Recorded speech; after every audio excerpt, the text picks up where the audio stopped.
Hi, thanks for joining me on the Listen Up Grow podcast, your daily LGBTQ plus news briefing. I'm your host, Zach Reynolds-Friedman, and today is Wednesday, June the 17th. We are on day 17 of Pride Month, and as always, there is a lot happening.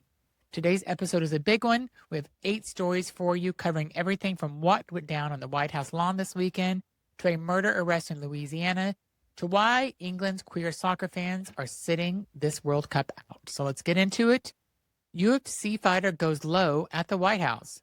So we're leading with this one because it happened on the South Lawn of the White House on live television, and the administration has barely said a word. This past Sunday, the Orange Convicted Felons White House hosted the UFC Freedom 250, part of the country's 250th anniversary celebrations. Heavyweight fighter Josh Hokit won his match that night against Derek Lewis, and then during his post-fight interview with Joe Rogan, he wrapped up his remarks by shouting out from nowhere, and lastly, Michelle Obama is a man. Am I right, America? Rogan said nothing. He literally just looked flustered for a moment and moved on to introduce the next segment. On the South Lawn, the reaction was largely shocked silence. In the watch party on the eclipse, where tens of thousands of people had gathered, there was a mix of cheers and deeply confused looks. The Orange Convicted Felon was seen smiling briefly after the comment, and when reporters asked the White House to respond, Communications Director Steve Chung said the fighter had a great win last night. That was it. This is not the first time Hokit has done this. He said the same thing about Michelle Obama after a fight in May of 2025, before he even had a UFC contract. He also called WNBA star Brittany Griner a man during a post-fight interview in January of 2026 and received no official discipline from the UFC. The one notable response came from the UFC president, Dana White, who texted Time magazine saying he is completely against saying nasty and false things about people's families and called it nonsense. Better late than never, Dana. So let's be clear about what happened here. A transphobic, misogynistic asshole, one rooted in years of racist conspiracy theories about Michelle Obama, was aired live on television, an event hosted by the Orange Convicted Felon of the United States. And nobody in power stopped it, challenged it, or condemned it. That tells you everything you need to know about where we are right now. And I'll just say, I seen Michelle Obama in person at a restaurant in New York City about 2 months ago. She is stunningly beautiful.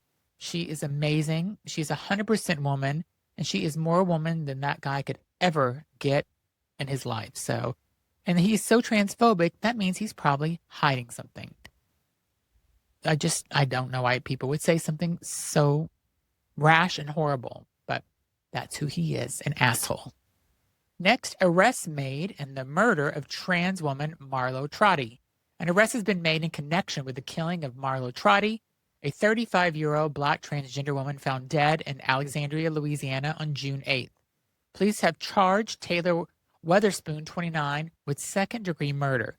Bond was set at $1 million. Marlo's mother wrote on Facebook that her daughter was thrown out of a parking lot after being murdered in her home. Friends who knew her described her as literally the sweetest person, someone known for her smile, her humor, and her kindness. She was the 11th known trans person killed in the last 3 months, the 14th on the year overall, and advocates have pointed out she is the 6th Black trans woman on the list in 2026 alone. An arrest is a step forward for accountability, but accountability isn't justice, and justice isn't restoring her life. Marlo Trotty deserved to be alive, and we rest in power. Next, the VA is coming for LGBTQ plus veterans health programs.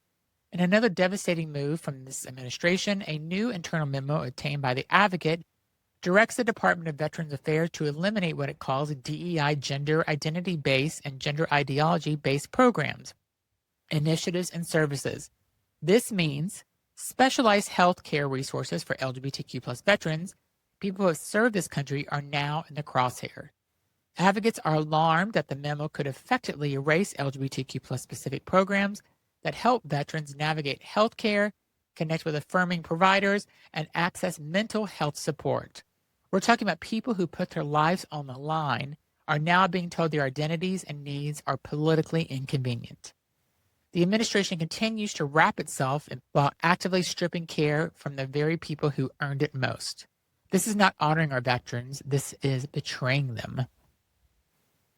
Next, 5 men arrested for using Grindr to rob gay men in Malaysia. Switching now to international news, 5 men in Malaysia have been arrested for allegedly using the gay dating app Grindr to lure, rob, and assault gay men. According to police, the gang created fake profiles on the app to set up dates, then picked up victims in a car. Once the victims was inside, an accomplice posing as a security guard would appear and accuse the victim of committing indecent acts in public. The victim would then be assaulted, robbed of cash and valuables, and forced to hand over their debit card PIN so the gang could drain their accounts before releasing them. 9 men were victimized in total. 3 of the 5 men have been charged with armed robbery, and the other 2 agreed to testify against their accomplices. The case has particular weight because Malaysia criminalizes homosexuality under secular and Islamic law, meaning the victims of this scam were not robbed and assaulted, but they had essentially no safe legal recourse to report what happened. This is what happens when a community is made criminal. Predators know there will be no consequences. Sick. These people are sick. Next, England's official LGBTQ plus soccer fan group is boycotting the World Cup.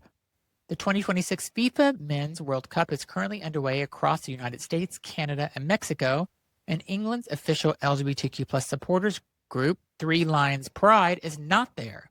The group made the decision months ago, releasing a statement saying that hopes for an inclusive tournament had been well and truly shattered. They cited what they called a dangerous rollback of human rights in the United States, particularly for transgender people, as a central reason for their boycott. One member told Amnesty International that as a queer person, he would not be able to be visible. He could not visibly be himself at a number of World Cup locations. The group also raised concerns about U.S. travel bans, visa refusals linked to social media activity, and fears around immigration enforcement disproportionately around fans of color. This was supposed to be the World Cup that LGBTQ fans could finally look forward to after the Russia and Qatar. That hope didn't survive the current political climate in the United States, so let that land. Next, Niger criminalizes homosexuality under military junta. More grim news from West Africa. Military junta has seized control of Niger in 2023, has now formalized a criminalization of homosexuality in the country's new penal code. The new law imposes 5 to 10 years in prison. Homosexuality was not formally illegal before 2025, though LGBTQ plus people face severe stigma. That changed last year when criminalization began, and the new penal code now makes it official. This follows similar moves from its neighbors, including Burkina Faso, Mali, Senegal, and Ghana, a regional wave of increasing repression. Advocates and human rights organizations have pointed directly to anti-LGBTQ plus rhetoric coming out of the United States as a continuing contributing factor. When the U.S. abandons its role as a global advocate for human rights, other countries feel emboldened, and queer people pay the price. There are now 66 countries in the world that criminalize homosexuality. Unbelievable. We are moving backwards. Our next story is Alabama anti-trans law didn't need to pass to cause harm. This one is fascinating and disturbing look at how an anti-LGBTQ plus legislation causes damage even when it fails. Alabama's House Bill 244, which would have restricted discussions of LGBTQ plus topics in classrooms, never actually passed. It died in legislation.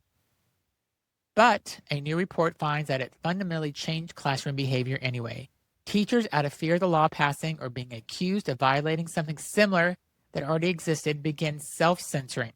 Students notice educators who previously felt safe being visible are suddenly pulling back. The climate shifted even without the law taking effect. This is mechanism of the targeted legislation at its most rapid pace. You don't need to win. You need to make people afraid. And right now, a lot of educators across the country are afraid. And our next story, San Francisco LGBTQ plus film festival opens today. So let's close out with something worth celebrating because community and culture matter, especially this month. The San Francisco International LGBTQ plus Film Festival, the oldest in the world, founded in 1977, kicks off today and runs through June 27th, featuring more than 70 films and venues across San Francisco and Oakland. Nearly 50 years of queer cinema still going strong. If you're in the Bay Area this week or next, go and support it. And if you're not there in person, look up what's streaming. Follow along online and take a moment to appreciate what it means that queer storytelling has its own landmark festival, and one that has survived every wave of backlash this country has ever faced. That's the energy we're carrying for the rest of this month. So this is Listen Up Girl for Wednesday, June 17th. Thank you for spending part of your day with me. Stay informed, stay engaged. If you enjoyed this episode, share it with somebody. Also, please leave a review on Apple or on Spotify or Amazon or however you're listening to this, because the more reviews we get, the more people will hear this.